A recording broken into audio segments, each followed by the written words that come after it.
Joining me right now is Tennessee Senator, Senate Commerce Committee member Marsha Blackburn. Senator, what do you think he means by reading tea leaves? I don't understand. It is astounding to me. You have Vladimir Putin, who has turned Russian adventurism into an Olympic sport. He has a history of that. He did it in '08 with Georgia, 14 with Crimea. He is poised to do it again during these Olympics.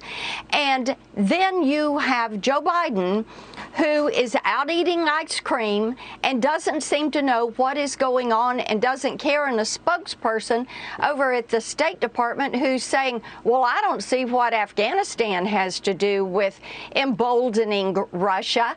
Maria, these are the reasons that Tennesseans and people all over this country are just aghast with what is going on. When you combine this with Russia, Ukraine, and it matters what happens there. We know that Putin is trying to put the band back together. He wants the old Soviet Union. This is a birthday, big birthday year for him. And he wants this to be a part of the celebration.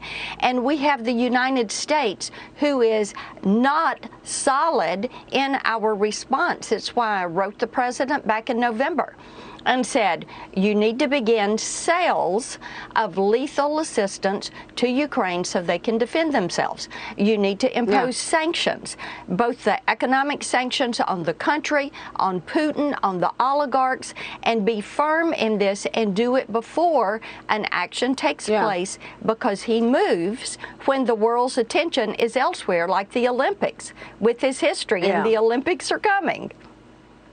Yeah, so how worried are you, or how worried should we be, that Russia and China are cozying up even more together as both countries chart their courses? Russian President Vladimir Putin lashed out against the diplomatic boycott of the Beijing Olympics, vowing support for China.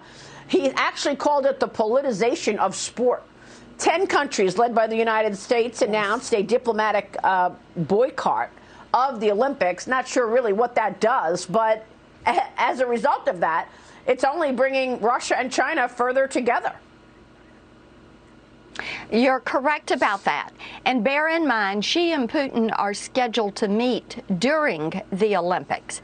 And diplomatic boycotts, you know, Xi Jinping doesn't give a ripping flip about a diplomatic boycott. What he wants is to have those cameras there. He is going through this purification of the internet.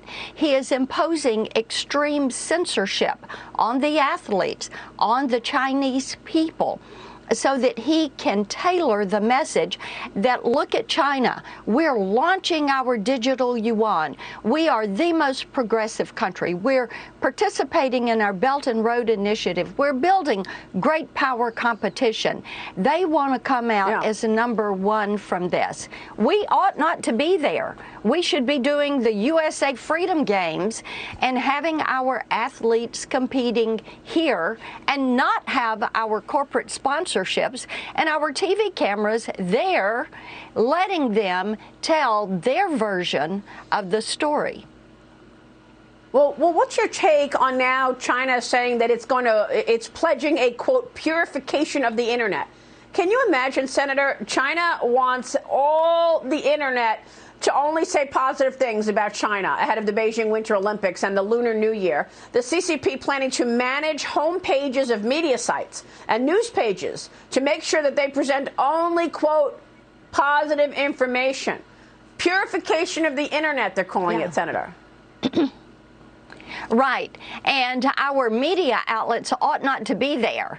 Imagine if they submit, if you've got our media outlets and they submit to the Chinese Communist Party taking control of their pages and only putting the things on their pages. You know, I want to know what has happened to Peng Shuai. Where is the tennis player? What is going on there? I want to know when the Chinese Communist Party is planning to surveil our athletes, forcing them to download an app. What is going to happen to them if they say something negative about the Chinese Communist Party? Yeah, and I want to know why globalists who were raised and born in America have now submitted to the CCP, like Ray Dalio, who is the founder of Bridgewater Associates, who has managed money for the Communist Party. He gave an interview to Bloomberg the other day, and it's going to run as soon. And he said the U.S. is on the decline and China is rising, Senator. We understand that his son lives in China. He runs a charity in China, Matt Dalio. We understand that Ray Dalio manages money for the CCP. So, in effect, he is funding their expansion. What do you want to say to these people who are funding the expansion of the CCP at the same time the CCP is making it very clear that they will overtake the United States as the #1 superpower? And maybe those companies that Americans are unwittingly invested in are those same companies that will turn around and fight against the United States, because the important companies are obviously tied to the military in China. Yeah, you know, I think we have to look at it like this, Maria. The CCP is looking at President Biden and this administration, and they are laughing because he is not holding them to account in the manner that President Trump held them to account, whether it was sanctions or trade or other components of their participation, finding out what happened with COVID. So they see this as a clear runway to take off. And this is why they are bullying Taiwan. It is why they are continuing to push against us, and why they are not going to give us answers that we need. And these companies need to say, nothing good comes from communism. Never does, never will. Yeah. Well, they're not saying that, Senator. So we're going to keep a spotlight on all of this, and it's great to talk with you as always. Thank you so much, Senator Marsha Blackburn.